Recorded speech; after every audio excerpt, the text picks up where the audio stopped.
صلی اللہ علی محمد صلی اللہ علیہ وسلم.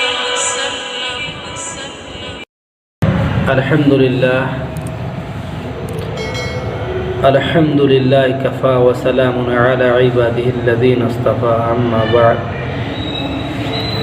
وقال النبی صلی اللہ علیہ وسلم لا طاعة لمخلوق فی معصیۃ الخالق او کما قال علیہ الصلاۃ والتسلیم. محترم سامعین سامعات، ناظرین کرام، سرکار دو عالم صلی اللہ علیہ وسلم ارشاد فرماتے ہیں کہ لا طاعت لمخلوق، کسی مخلوق کے لیے اطاعت و فرما برداری نہیں ہے اس میں فی معصیۃ الخالق، اللہ تعالیٰ کی نافرمانی کر کے. اللہ تعالیٰ کی نافرمانی میں کسی مخلوق کے لیے طاعت جائز نہیں ہے، فرما برداری.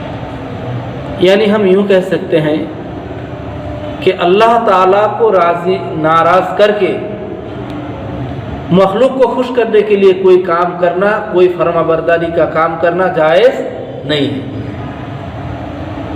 ہمارے پروردگار رب العزت جس کام کو کرنے کے لیے کہا ہے اس کام کو ہم کریں گے، چاہے پوری دنیا ہماری مخالفت کیوں نہ کرے، پوری دنیا ہمیں برا بھلا کیوں نہ کہے، ہمیں اس کی پرواہ نہیں ہونے چاہیے.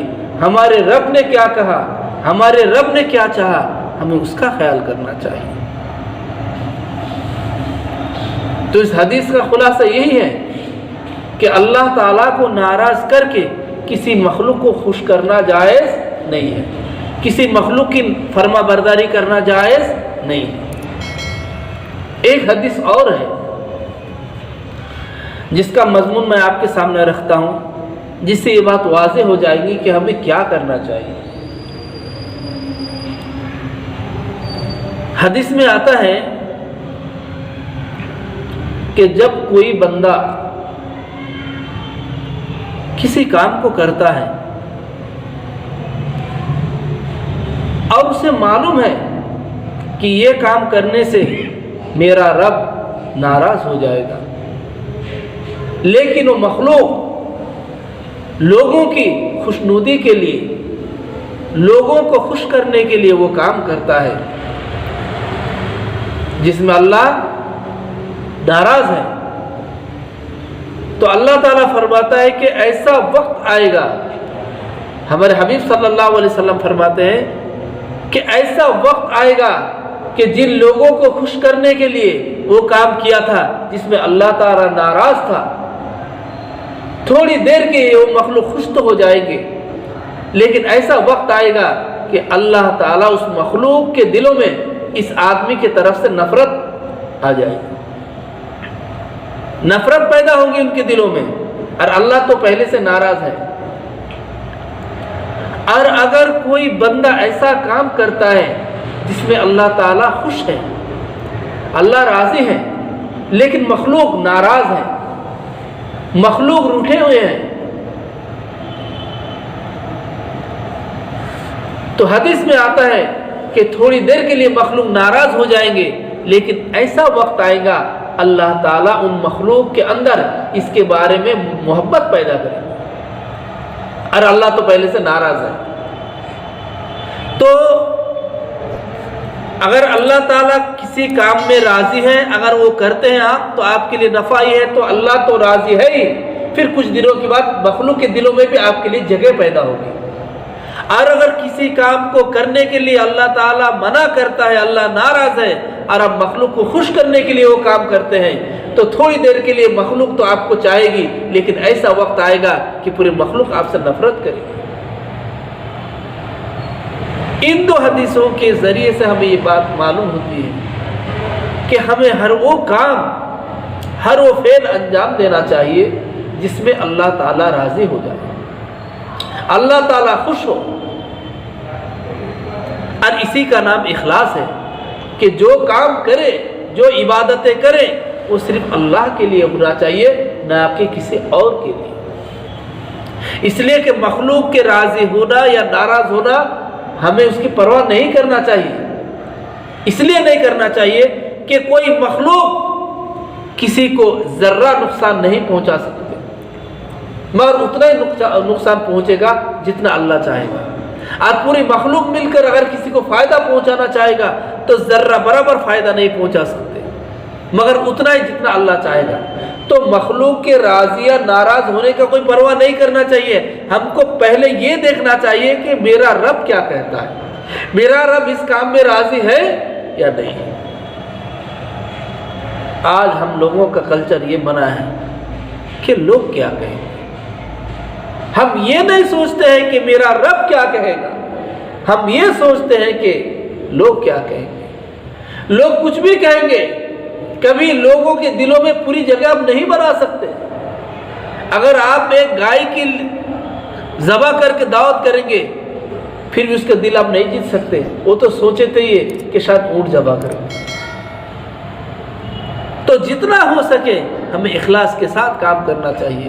اب آنے والے دنوں میں بقرعید کا دن ہے، قربانی کے یوم آئیں گے۔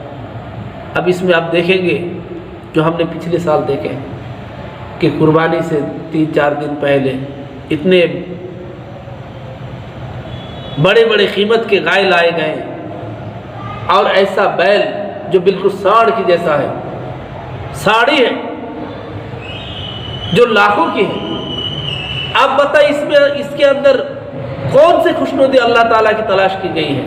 اللہ تعالیٰ نے فرمایا قربانی دو، فرمایا اچھا تگڑا جانور دو، خصی شدہ جانور دو، لیکن ہم نے ساڑھوں کو کیوں لاتے ہیں؟ اور وہ ساڑھوں کے اندر کئی قسم کلر لگے ہوئے ہوتے ہیں، ان کے فوٹو لے رہے ہیں، ان کے ایڈورٹائزمنٹ۔ اس سے کیا چاہتے ہیں آپ؟ کیا رب کی خوشنودی تلاش کر رہے ہیں؟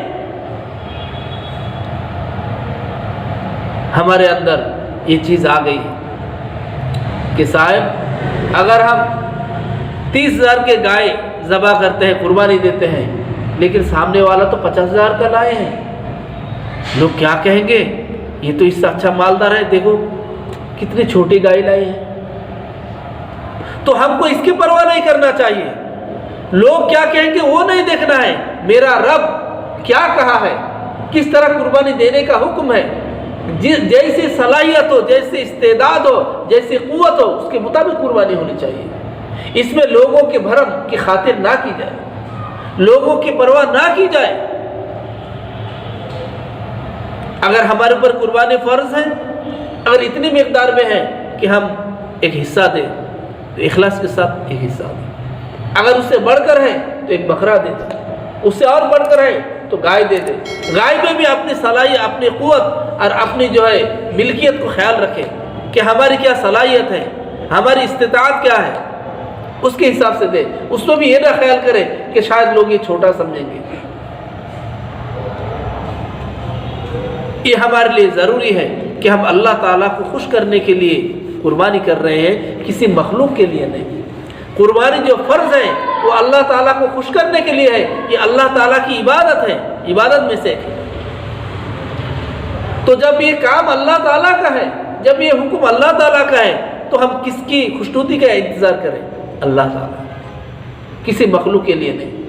اور مخلوق کبھی کسی کے لیے ہو نہیں سکتی۔ بہت سارے لوگ ایسے کرتے ہیں قربانی کے موقع پر، قیمت کا خیال کرتے ہیں، بھرم کا خیال کرتے ہیں۔ خاص طور پر قربانی سے پہلے جو نئے نئے شادیاں ہوتے ہیں تو ایک دوسرے کے رشتہ داروں میں یہ خیال کرتے ہیں کہ اگر ہم ایسا نہیں کریں گے تو نئے رشتہ دار کیا سمجھیں گے کہ بخیل ہے، کنجوس ہے۔ بات اس کی نہیں ہے۔ اب 40، 50، 60، 1 لاکھ تک کی قربانی کرتے ہیں، کئی دنوں تک پالتے ہیں، اس کا خیال رکھتے ہیں، لیکن اگر اس کے اندر اخلاص نہیں رہا، اگر اللہ تعالیٰ کی خوشنودی وہاں ملحوظ نہیں ہے تو آپ کی رقم چلی گئی، قربانی بیکار ہو گئی ہے، محنتیں بیکار ہو گئی ہیں، پھر ریاکاری کی جو گناہ ہے وہ بھی آپ کے سر پر ہے۔ تو بھلا ہمیں کیا کرنا چاہیے؟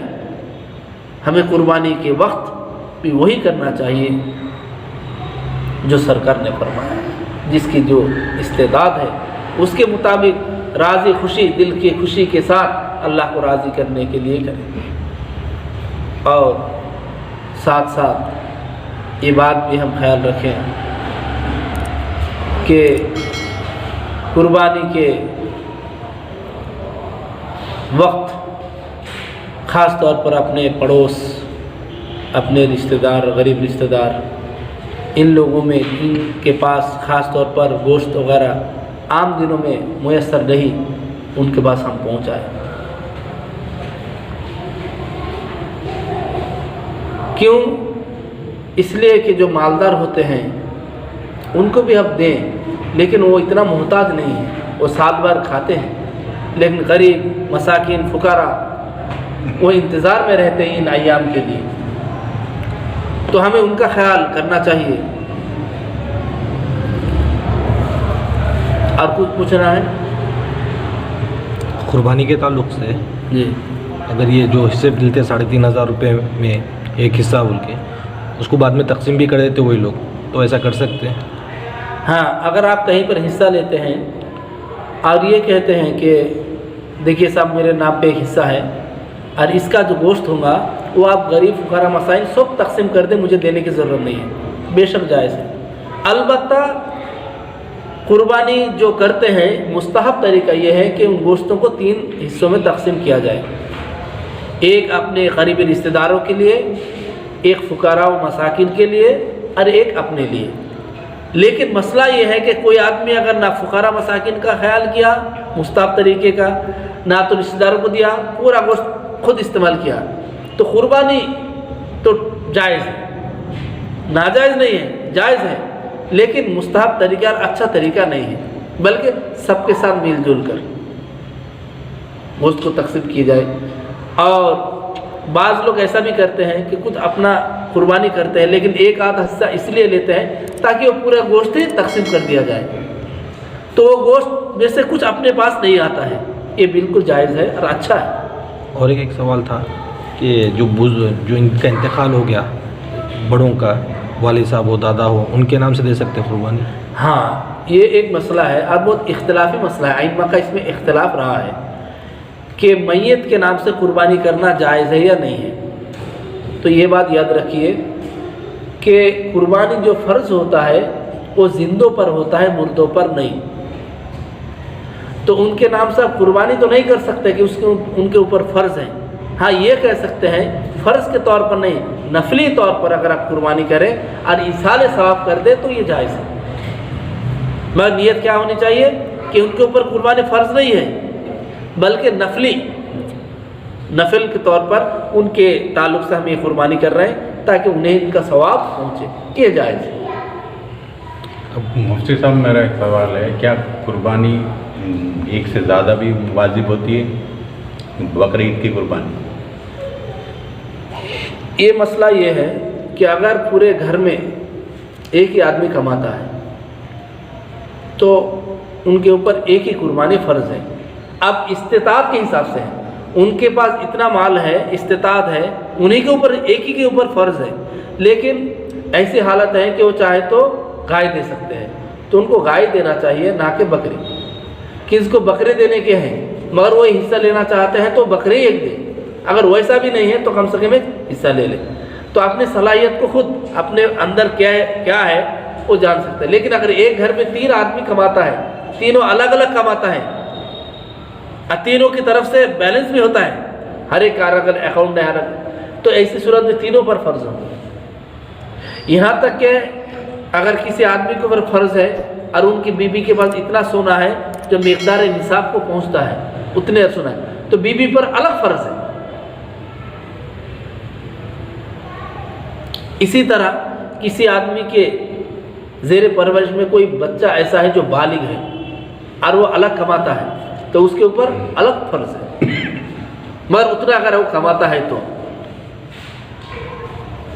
بیوی کے پاس اگر سونا تو بہت ہے لیکن پیسے نہیں ہیں نقد اس کے پاس کیش، ہاں، کیا کرنا وہ صورت میں؟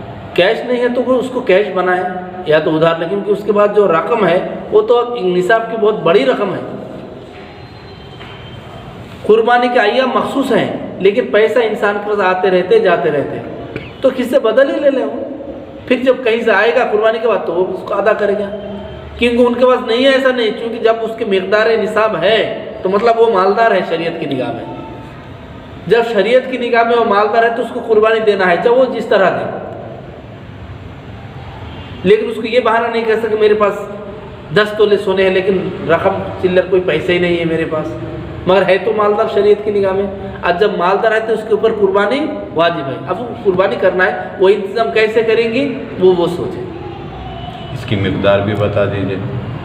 مقدار اور زکوٰۃ کی مقدار ہے، فرق یہ ہے، زکوٰۃ کی جو مقدار ہوتے ہیں 7.5 تولہ سونا یا 52.5 تولہ چاندی، 7.5 تولہ سونا یا 52.5 تولہ چاندی، یا کم سے کم 52.5 تولہ چاندی کی مقدار رقم ان کے پاس جمع ہو۔ البتہ زکوٰۃ اور قربانی میں فرق یہ ہے کہ زکوٰۃ کے لیے وہ جو مقدار نصاب ہے جو میں نے ابھی بتایا، اس کے اوپر پورا سال گزر رہا ہے، 1 سال مکمل ہونا ہے اس کے اوپر، اس پیسے کے اوپر، تو ان کے اوپر زکوٰۃ فرض ہے۔ اور قربانی میں فرق یہ ہے کہ سال نہیں گزرنا ہے، اگر قربانی کے دنوں میں بھی قربانی سے 2-3 دن پہلے کہیں نہیں تھے کچھ بھی پیسے، قربانی کے دن یا 1 دن پہلے ان کے پاس اتنا پیسہ آ گیا جو 52.5 تولہ چاندی کی مقدار، یعنی تقریباً 25 سے 30 ہزار روپے کے رقم کہیں سے آ گئے، اور اس کے اوپر قربانی کا دن گزر رہا ہے، تو پھر اس کے اوپر قربانی واجب ہے۔ زکوٰۃ اور قربانی میں صرف فرق یہ ہے کہ زکوٰۃ کے لیے پورا 1 سال گزرنا ہے اس پیسے میں، اور قربانی یہ ہے سال گزرنا نہیں، صرف قربانی کا ایام میں بھی اتنے پیسے آ جائے تو اس کے اوپر قربانی واجب ہے۔ ایک سوال ہو رہے ہیں مفتی صاحب، قربانی یا صدقہ کرنا، مطلب کوئی ضرورت مند ہے، پریشان ہے اور بقرعید کی قربانی ہے تو پہلے کون سا کام کرنا ہے؟ قربانی پہلے کرنا ہے، اس لیے کہ وہ فرض ہے، واجب ہے اس کے اوپر، قربانی واجب ہے۔ اس وجوبیت کو قربانی نہیں کر کے کسی کو دے دینا وہ الگ ثواب ہے، لیکن آپ کی قربانی ادا نہیں ہوگی، آپ کے اوپر جو واجب ہے یہ آپ کے ذمے سے نہیں ہٹے گی، قربانی کا قربانی ہی کرنا ہے، کیونکہ اللہ کا وہ حکم ہے۔ یہ ایسا ہے جیسا مثال کے طور پر ایک آدمی کے اوپر حج فرض ہو چکا ہے، آپ وہ حج نہیں کر کے وہ پیسہ صدقہ کرنا چاہ رہے ہیں، ان کے ذمے سے حج کا جو حکم ہے وہ ساقط نہیں ہوگا، وہ تو فرض ہے۔ بہت سارے لوگ ایسا سوچتے ہیں کہ غریبوں کو دے دیں، نہیں، غریبوں کو آپ الگ سے دے دیں، لیکن یہ تو آپ کے اوپر فرض ہوا ہے، آپ کو قربانی کرنا ہے، قربانی کا ایام میں قربانی ہی کرنا ہے اگر واجب ہو گئے۔ اب یہ قربانی میں کچھ لوگ گھر میں ایک بکرا لا لیتے جو 9-10 ہزار روپے کا بکرا رہتا، باقی کا تقسیم کے وقت جو ہے حصے میں مل لیتے 3,500 روپے دے کے کہ حصہ میں مل گئے، 2 حصے ہو گئے، ایک حصہ اس میں بانٹ لیتے، باقی کا جو بکرے کا گوشت تھا وہ گھر میں رکھ لیتے، ایسا چلتا ہے۔ بس مستحب کے خلاف ہے، باقی جائز۔ جو بھی جانور آپ ذبح کرتے ہیں، جو بھی قربانی کرتے ہیں، اس میں 3 حصہ کرنا، یہ مستحب طریقہ ہے، بہتر طریقہ ہے۔ اگر ایسا نہیں کرتے جائز تو ہے، مگر بہتر طریقے میں شمار نہیں ہوتا ہے۔ یہ تو ایسا ہو جاتا ہے جیسا کہ اس حدیث کے خلاف جو اپنے لیے پسند دوسرے اپنے لیے وہی پسند کرو، جو دوسرے کے لیے وہی پسند کرو جو اپنے لیے پسند کرو۔ اب اپنے لیے بکرا پسند کر رہے دوسرے کے لیے گائے، دونوں میں تو فرق ہے، تو اس کے خلاف ہو جائے گا بس۔ اللہ تعالیٰ ہمیں ہم سب کو کہنے سننے سے زیادہ عمل کرنے کی توفیق عطا فرمائے۔ وآخر دعوانا الحمدللہ رب العالمین۔ صلی اللہ علی محمد صلی اللہ